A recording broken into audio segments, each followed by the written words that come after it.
Pernah kepikiran gak sih, apa sebetulnya yang terjadi di dalam tubuh kita kalau ada tamu tak diundang yang numpang hidup di sana? Oke, hari ini kita bakal bahas sesuatu yang mungkin, ya, bikin sedikit merinding. Cacingan. Coba deh, bayangin skenario ini. Ada penyusup masuk rumah Anda diam-diam. Mereka bukan cuma numpang lewat, tapi mereka menjarah makanan Anda, bikin berantakan, ngerusak semuanya. Cukup ganggu kan gambarannya? Nah, ini dia intinya. Di dalam cerita tadi, rumah itu sebetulnya adalah tubuh Anda. Dan si penyusup itu, ya mereka adalah cacing parasit. Jadi, gimana ceritanya intrusi ini bisa terjadi? Ternyata, ada banyak banget cara buat tamu tak diundang ini masuk. Ada yang sembunyi di makanan yang kita makan, tapi ada juga yang lebih licik lagi, bisa nembus langsung lewat kulit kita. Gampangnya gini deh, cacing parasit itu adalah organisme yang hidupnya numpang di dalam tubuh makhluk lain yang kita sebut inang. Nah, cara mereka bertahan hidup ya dengan nyuri nutrisi dari inangnya itu. Begitu mereka berhasil masuk, mereka langsung memulai perjalanan buat nyari tempat paling enak untuk tinggal dan ya berpesta. Dan tujuan utama mereka? Usus kita. Tapi, perjalanannya ini nggak gampang loh. Untuk bisa sampai ke usus, mereka harus ngelewatin rintangan yang super bahaya. Sebuah lautan asam di lambung kita yang saking kuatnya bahkan bisa mengikis tulang. Rencana mereka kelihatannya simple ya. Masuk, selamat dari asam maut, terus sampai deh di usus.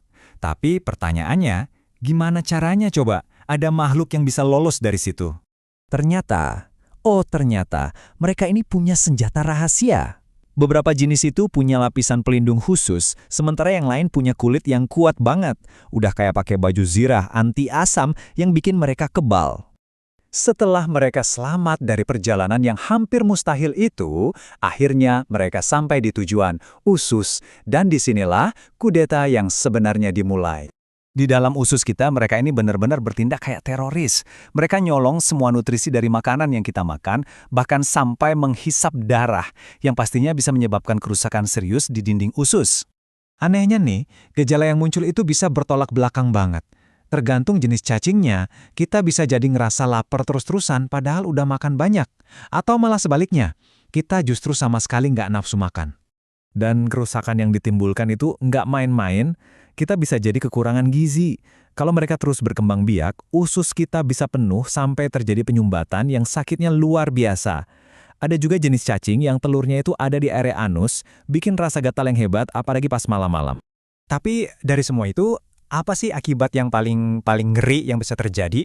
Nah, ini dia nih bagian yang paling bikin merinding.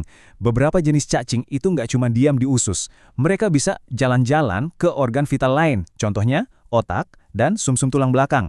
Di sana, mereka bisa membentuk kista atau benjolan yang kalau sampai pecah bisa menyebabkan pembengkakan otak, kejang-kejang, bahkan sampai gangguan mental.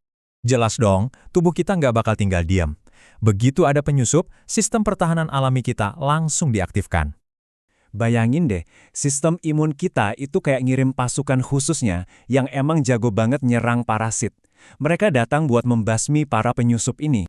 Tapi ada masalahnya nih. Waktu pasukan imun ini nyerbu, mereka kan ngelepasin senjata kimia.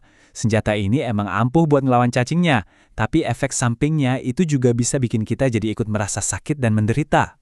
Dan ini bagian yang paling gila sih. Para cacing ini ternyata punya satu lagi senjata pamungkas. Entah gimana caranya, mereka itu bisa berkompromi sama sistem imun kita. Jadi, tubuh kita tahu ada cacing, tapi seolah-olah mereka dibiarin aja hidup. Kemampuan negosiasi ini canggih banget sampai bikin para ilmuwan penasaran, bahkan mempelajarinya untuk kemungkinan pengobatan penyakit autoimun.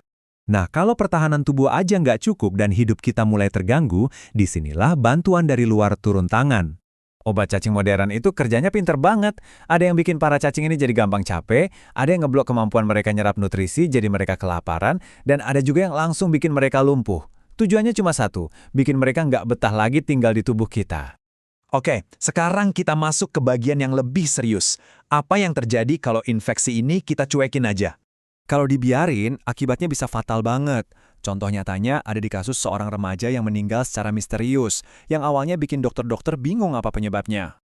Setelah jasadnya diperiksa, baru deh ketahuan penyebabnya. Ususnya ternyata dipenuhi sama tumpukan telur cacing yang udah menyebabkan kerusakan internal yang sangat parah. Jadi lain kali kalau perut kamu bunyi keroncongan, coba deh kita mikir sebentar. Apakah itu cuma tanda lapar biasa? Atau jangan-jangan ada tamu tak diundang yang lagi pesta di dalam sana?